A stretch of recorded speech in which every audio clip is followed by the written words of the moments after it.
उभ्या महाराष्ट्राचं कुलदैवत असणाऱ्या खंडेरायाच्या जेजुरी गडावर धक्कादायक प्रकार उघडकीस आलाय। राष्ट्रीय स्वयंसेवक संघाच्या 266 लोकांना थेट गाभाऱ्यात प्रवेश दिल्याचा आरोप होतोय। या निमित्तानं खंडेरायाच्या गडावर विश्वस्ताची हुकुमशाही सुरू असून जेजुरी गडावर कायद्याचं खुलेआम उल्लंघन करत असल्याची चर्चा सुरू झाली आहे। सुट्टीच्या दिवशी गाभारा प्रवेश बंद ठेवण्याचा आदेश आहे, त्यामुळे शनिवार आणि रविवारी गाभारा बंद असतो, तरीही नियम तोडून संघाच्या 266 लोकांना गाभाऱ्यात प्रवेश दिल्याचा आरोप विश्वस्तांवर होतोय। त्यामुळे खंडेरायाच्या दर्शनाला वशिलेगिरीचं ग्रहण लागल्याचं बोललं जात आहे। रविवार सुट्टीचा दिवस असल्यानं हजारो भाविक गडावर दर्शनासाठी येतात। असं असताना काही ठराविक लोकांनाच गाभाऱ्यात प्रवेश देण्यात येतोय।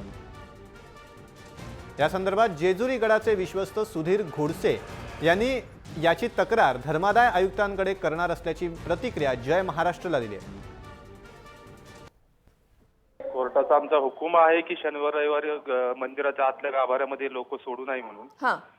परंतु आमचे काही विश्वस्त आणि म्हणजे डॉक्टर प्रसाद खंडागळे विश्वस्त आणि व्यवस्थापक यांनी परस्पर त्या लोकांना एक 264 लोकांना सोडलेला आहे। आम्हाला कुठल्याही विश्वस्तांना याची कल्पना दिलेली नाही।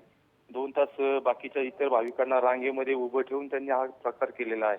चौकशी केली असता एक संघाची काही लोक सोडली गेलीत असं मला कळलेलं आहे आणि त्याची तक्रार आम्ही चॅरिटी कमिशनर साहेबांकडे करणार आहोत।